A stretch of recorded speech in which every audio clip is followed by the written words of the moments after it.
नमस्कार दोस्तों। आज की कहानी का शीर्षक खुशी का चयन। जीवन में खुशी एक चयन प्रक्रिया है जिसमें आप खुश रहना चुन सकते हैं। यह तो हम सब जानते हैं कि जीवन कठिनाइयों से भरा हुआ है और यह आपके ऊपर निर्भर करता है कि आप इससे प्रभावित होते हैं या नहीं। एक शिक्षक अपनी कक्षा में बच्चों को पढ़ा रहे थे। वह शिक्षक रोजाना बच्चों को मोटिवेट करने के लिए कहानी सुनाते थे। शिक्षक ने पानी से भरा हुआ कांच का ग्लास अपने हाथ में लेकर बच्चों से पूछा, क्या आप बता सकते हैं कि इस पानी से भरे हुए ग्लास का वजन कितना है? कक्षा में छात्रों ने अलग अलग जवाब दिए।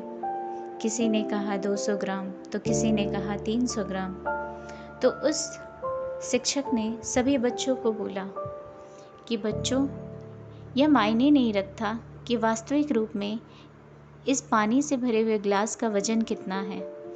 मायने ये रखता है कि मैं इसे कितनी देर हाथ में पकड़ के रख सकता हूँ। अगर मैं इस पानी से भरे हुए ग्लास को कुछ मिनट के लिए हाथ में पकड़ कर रखता हूँ तो मुझे यह महसूस होगा कि यह बहुत हल्का है।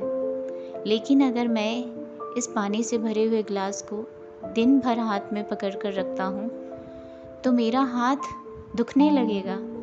शिक्षक ने बच्चों को समझाते हुए कहा, हमारी चिंताएं भी हमारे साथ इसी तरह व्यवहार करती हैं। अगर हम चिंताओं पर कुछ मिनट के लिए विचार करें तो हम शायद थोड़ी देर के लिए दुखी रहें, लेकिन अगर हम किसी चिंता के बारे में दिन भर सोचेंगे तो हमारे दुख का बोझ हम उठा नहीं पाएंगे। शिक्षक ने कहा, बच्चों, हमें इस कहानी से यही सीख मिलती है कि खुशी का चुनाव हमारे हाथ में है। हम किन भावनाओं को कितना समय देते हैं। हमारे अंदर की खुशी इसी व्यवहार पर निर्भर करती है।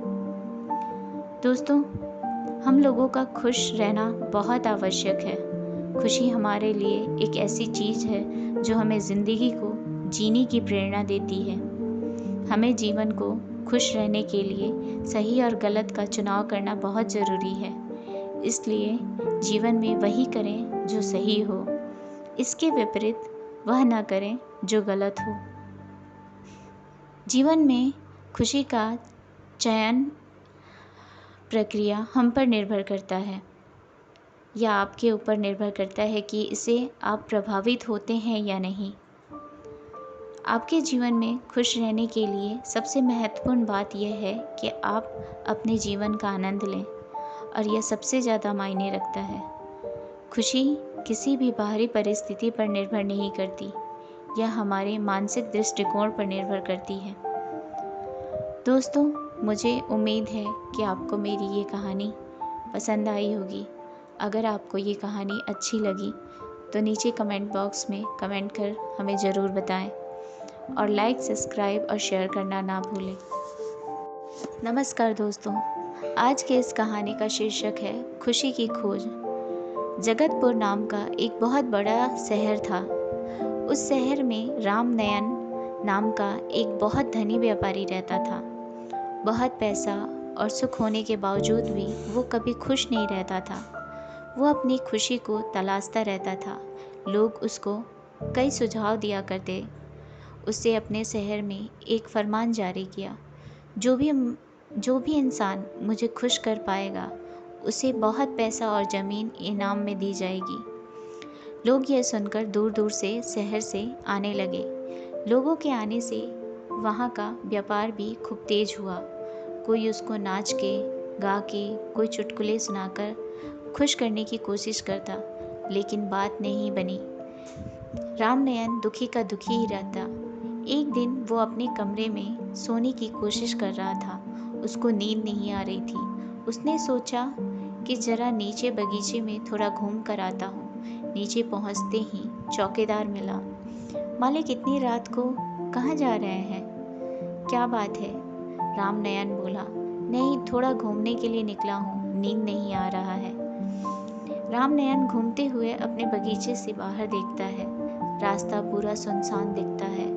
छोटे कुत्ते के बच्चे खेलते हुए दिखते हैं। उनको देखने वो घर से बाहर आता है और थोड़ी दूर चलने के बाद कहीं से रोने की आवाज़ आती है।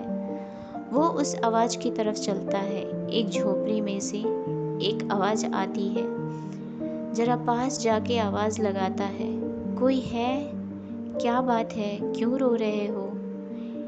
एक औरत बाहर आती है और कहती है, मेरी बच्ची 3 दिन से बीमार है। घर में ना दवाई के लिए पैसे हैं और ना खाने के लिए। उसको ऐसे मरता नहीं देख सकती, इसलिए रो रही हूँ। रामनयन पूछता है, इसके पिता नहीं है क्या? 2 साल पहले इसके पिता का देहांत हुआ है।